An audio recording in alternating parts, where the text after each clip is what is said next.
Hello there. I'd like to ask you something a little personal. Have you ever woken up, and in that very first moment, felt the entire weight of the day settle right onto your shoulders? That feeling of being tired, even before your feet have touched the floor? Most of us just brush it off. We tell ourselves, well, this is just part of getting older. But as a doctor, I need to tell you something important. That feeling isn't just fatigue. How you spend the first 5 minutes of your morning could be silently shaping everything. Your heart health, your mental clarity, and even how many good years you have left. The shocking research is clear. A poor morning start can dramatically increase stress hormones, leading to higher blood pressure and brain fog throughout the day. It's a hidden danger we ignore every single morning. But here is the secret that very few people realize. You have the power to change it completely. In my more than 30 years as a family physician, I have guided hundreds of my patients through a simple 5-minute routine that takes place right after waking up. And the results? They are nothing short of astonishing.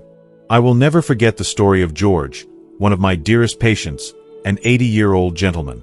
He once told me, with a heavy heart, that his mornings were just a painful reminder of everything he could no longer do. But after following the simple steps I'm about to share with you, he called my office. His voice was different. He said, "Doc, for the first time in years, I feel like I am truly living, not just surviving." In this video today, we are going to walk through 6 of these simple habits together. They don't cost a single penny, and you can do most of them before you even get out of bed. These aren't complicated exercises. They are small, gentle actions to properly awaken your body and your mind for the day ahead. And I urge you, please make sure you stay with me until the very end. Because the 6th and final habit I'll reveal is perhaps the simplest of all, yet it has the most powerful and immediate impact on your mood and your immune system. So many people overlook this one, and it is a tremendous mistake. Everything I am sharing with you today is grounded in solid health research and in what I have personally witnessed in my clinical practice. These are the same recommendations I give to my own family. Now, before we dive in, I truly want to know how many of us share this experience. If that feeling I described at the beginning sounds familiar to you, if you've ever felt that morning weight, please take just a moment to comment with a simple yes below. It helps me to know that this message is resonating, and more importantly, it shows others in our community that they are not alone in this feeling. Okay, let's get started. Alright, let's begin with our very first habit. Habit number 1. Gentle breathing to reset your nervous system. The first mistake so many of us make happens the second our eyes open. The alarm clock rings, and our mind doesn't gently awaken. It jolts. Instantly, we are not in our peaceful bed anymore. We are on our to-do list. We're thinking about the bills, the doctor's appointment, and the news on the television. And without even realizing it, our breathing changes. It becomes shallow, quick, coming from the top of our chest. That, right there, is a shock to your nervous system. From a medical standpoint, what's happening is that this rushed, anxious state immediately floods your body with the stress hormone, cortisol. It's the hormone that triggers your body's ancient fight-or-flight response. It tells your heart to beat faster, it tells your blood pressure to rise, it signals to every cell in your body that there is an imminent danger to face. You are essentially starting your day in a state of emergency. Now, here is the core reason why this becomes so critical as we get older. Our nervous systems, after decades of life, simply become more sensitive. They are like finely tuned instruments. A small amount of stress in the morning that we might have easily shaken off in our 30s can now linger, setting a tense, exhausting tone for the entire day. This is the hidden root of that familiar brain fog you might feel, or that sense of being irritable and on edge even before you've had your first cup of coffee.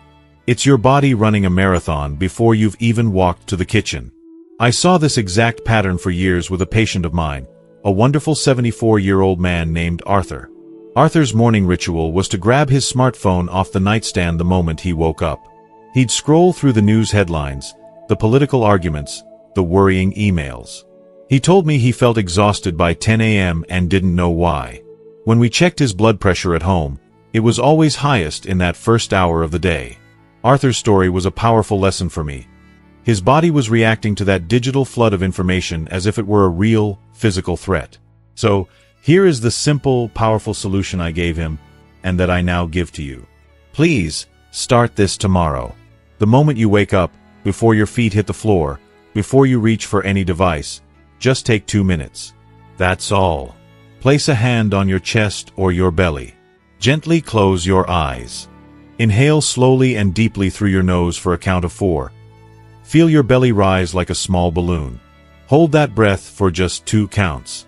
And then, exhale slowly through your mouth for a count of 6, feeling your body soften into the mattress. Just do this 5 or 6 times. This is not a complicated meditation. It requires no special equipment. It is simply an act of awareness. It is a quiet message you send to your brain that says, "We are safe." You might not feel a dramatic explosion of calm, but you will notice your day feels more grounded.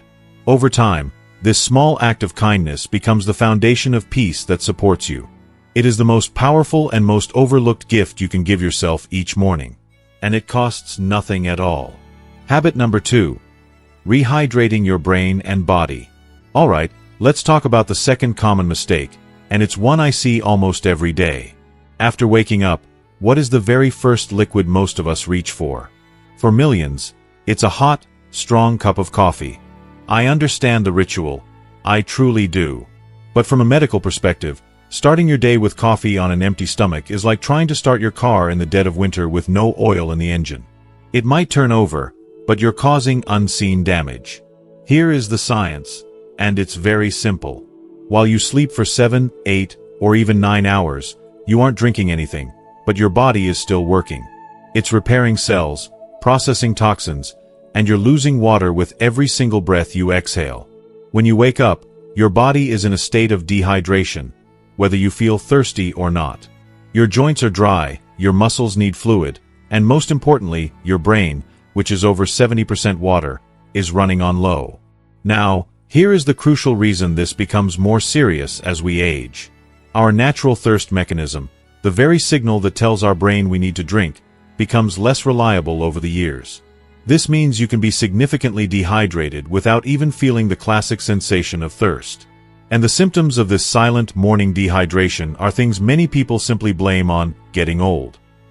That creaky stiffness in your knees and back when you first stand up, the slow, foggy thinking that takes an hour to clear, even issues like constipation.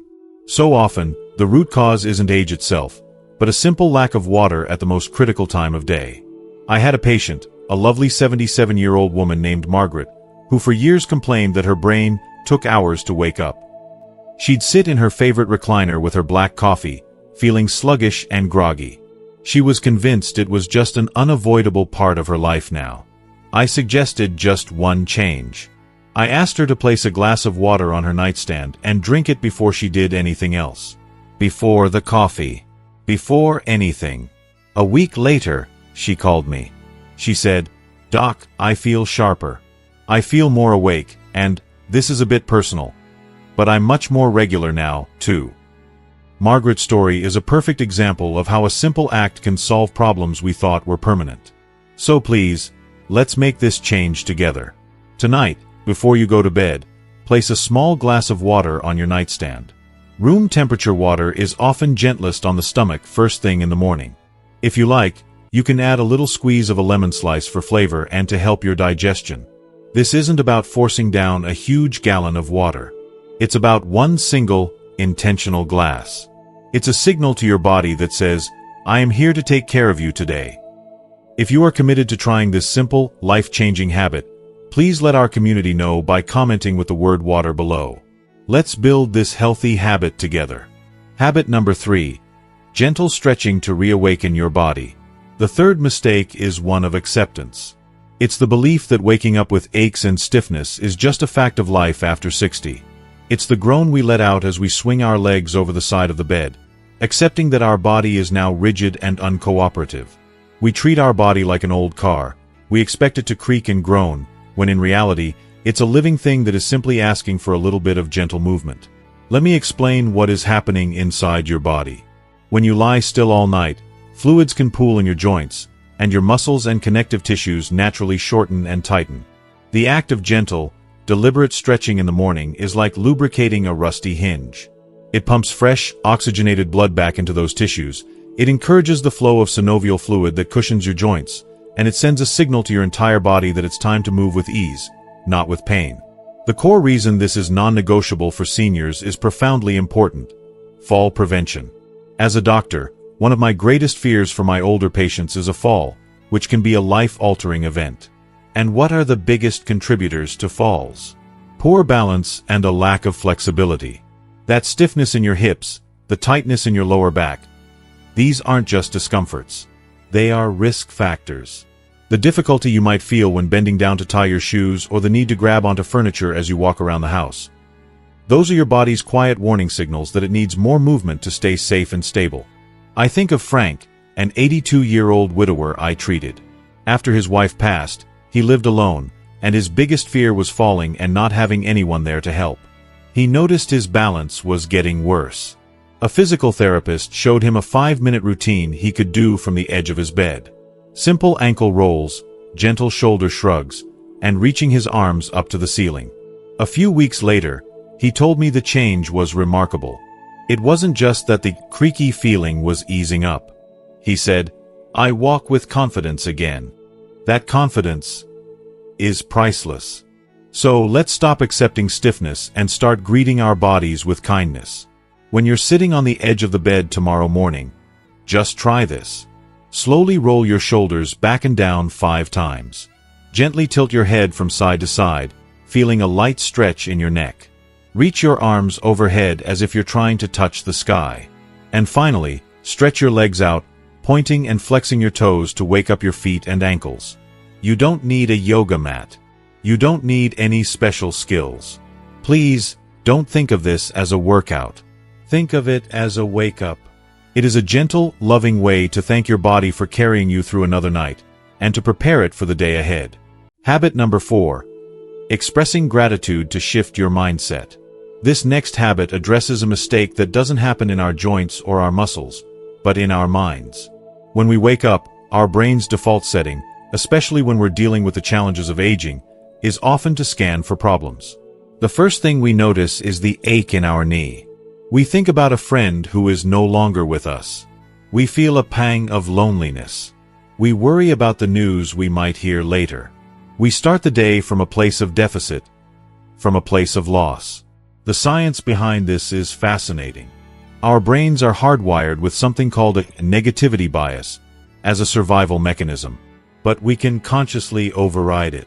The simple act of practicing gratitude releases dopamine and serotonin, the brain's feel-good neurotransmitters. It's like a light switch. By intentionally focusing on something positive, no matter how small, you are literally changing your brain's chemistry and shifting your emotional state from one of stress to one of contentment. As we get older, this practice becomes a powerful tool for resilience. Life will inevitably present us with loss: the loss of mobility, the loss of loved ones, the loss of old routines. Gratitude does not pretend these losses don't exist. That would be dishonest. Instead, it shifts the spotlight. It gently moves our attention from the empty spaces to the spaces that are still full of light and goodness. This single shift is the antidote to feeling like our days are just colorless routines on repeat. It helps us fight back against the creeping shadows of loneliness and fear. I had a patient, a 76-year-old former nurse named Susan. She had spent her life caring for others, but in retirement, her mornings were filled with grumbling. Her arthritis, the weather, the noisy neighbors. Her spirit felt heavy. Her son gave her a small, empty notebook and suggested she write down just one thing she was grateful for each morning. She was skeptical, but she did it. The first day, she wrote, "The good taste of my coffee." The next, "The red cardinal I saw outside my window." Within a few weeks, she came to her appointment and told me she felt lighter. She said that the small habit didn't take her pain away, but it put the beauty back in the frame. I want you to experience this lightness. So, while you are still lying in bed tomorrow morning, in that quiet space before the day begins, I want you to find just one thing. One single thing you are thankful for. It doesn't have to be big or profound. It could be the comfort of your warm blankets, the memory of a grandchild's laugh, the simple fact that you have woken up to a new day. You can whisper it out loud, or just say it in your heart. The point is to notice, to choose to see the good that is still there. This is such a powerful habit. If you agree, and you want to help inspire our community, please take a moment to comment with the word grateful below. Let's fill this space with a little bit of light for everyone to see. Habit number 5. Setting a gentle intention for the day. The fifth mistake we often make is one of passivity. After retirement, or after the kids have long since moved out, or when our health dictates a slower pace, our days can lose their structure. The calendar might be empty. It becomes incredibly easy to wake up and just let the day happen to us. We become passengers in our own lives, simply reacting to whatever comes our way. The telephone call, the television program, the mood that strikes us. We wake up without a rudder, letting the currents of the day pull us where they may. The science of what happens in our brain when we combat this is quite remarkable. The simple act of setting an intention for the day activates the prefrontal cortex, which is the part of your brain that acts like a CEO. It's in charge of focus, decision-making, and self-regulation. When you consciously choose a guiding principle for your day, you are essentially giving your brain a gentle command, a theme to return to. It provides a sense of direction, even on the quietest of days, and this sense of direction is profoundly important for our mental and emotional well-being. This becomes an essential practice for us as we age because it directly counters a feeling many seniors quietly struggle with, a loss of purpose. When your life's big projects, your career, raising a family, are in the rearview mirror, it's easy to feel a sense of aimlessness. This is where an intention becomes so powerful. It's not a to-do list. It's not about chores or accomplishments. It's about deciding how you want to be, moment by moment. It reclaims your sense of authorship over your life, reminding you that even if your schedule is clear, your life is still rich with meaning that you get to create each day. It's the difference between a day feeling empty and a day feeling open. Let's go back to the story of George, the 80-year-old gentleman I mentioned at the very beginning. The turning point for him was hearing a simple phrase on the radio, "My goal each day is just to live it with grace." That became his intention. Before he even got out of bed, he would whisper to himself, "Today, I will practice grace." He told me it changed everything. When he inevitably misplaced his glasses, instead of frustration, he would remember his intention and smile. When a driver cut him off in the parking lot, he would take a deep breath and choose grace over anger. It didn't fix his problems, but it completely changed his experience of them. So, I invite you to try this tomorrow morning. In that quiet moment after your breathing exercise, just ask yourself one gentle question. What is one quality I want to bring into my day today? Your answer might be a single word. Patience. Kindness. Maybe it's to move slowly and mindfully, or to rest without guilt. Choose your word. Let that be your anchor. This small habit reduces stress and increases life satisfaction because it puts you back in the driver's seat. It helps you feel less like you are simply aging, and more like you are the wise elder at the wheel, steering your day with quiet clarity and purpose. Habit number 6. Smiling, even if you don't feel like it yet. And now we arrive at our final habit. Habit number 6. This one might sound so simple that it's almost silly, but I assure you, as a doctor, the science behind it is solid. The last mistake we make is waiting for a reason to feel good. We wait for the sun to be shining, for a friend to call, for the aches to disappear before we allow ourselves to feel joy. We believe that happiness is something that happens to us, so we wait for it to arrive. But what if I told you it can work the other way around? The physical act of smiling, even a soft, gentle smile that you create on purpose, sends a direct signal to your brain. This signal triggers the release of neuropeptides that work toward fighting off stress, as well as feel-good neurotransmitters like dopamine and serotonin. Think of it like this. Your brain feels the muscles in your face form a smile, and it says, "Oh, something good must be happening," and it releases the very chemicals that then create a genuine feeling of well-being. Your body doesn't know the difference between a real smile and one you've gently placed on your face. It responds regardless. For those of us in our later years, this becomes a quiet act of defiance. It's a rebellion against the gloom that can sometimes settle in. When you wake up feeling heavy, or lonely, or worried, choosing to smile is a powerful way of saying, "I am still here, and I will choose a sliver of light." It's a way of gently nudging your own internal chemistry in a more positive direction, especially on the days you feel you need it the most.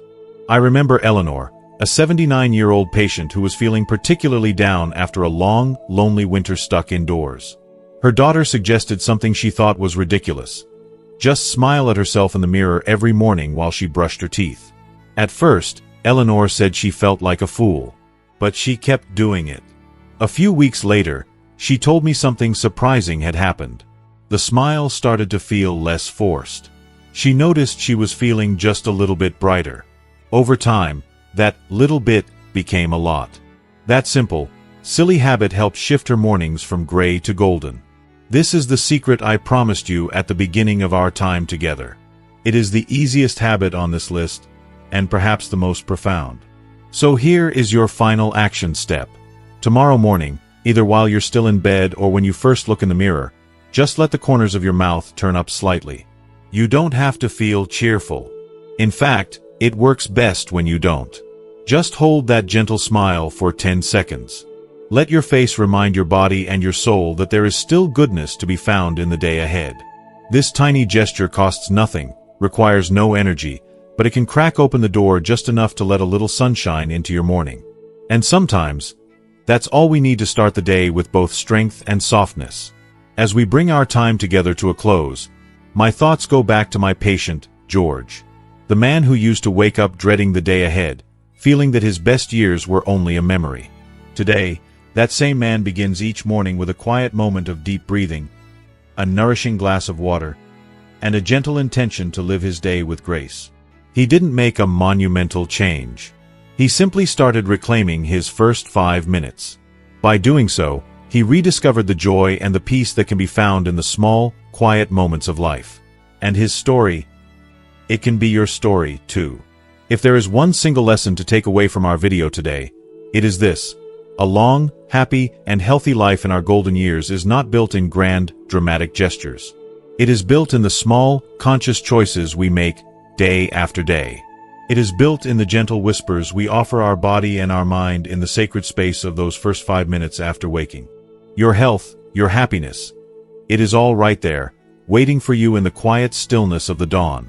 But as we know, knowledge is only powerful when we put it into action. So now, I have one important question for you. What is the one small commitment you are making to yourself starting tomorrow morning after watching this video? It could be as simple as, I will drink my water first, or I will remember to smile in the mirror, or I will think of one thing I am grateful for.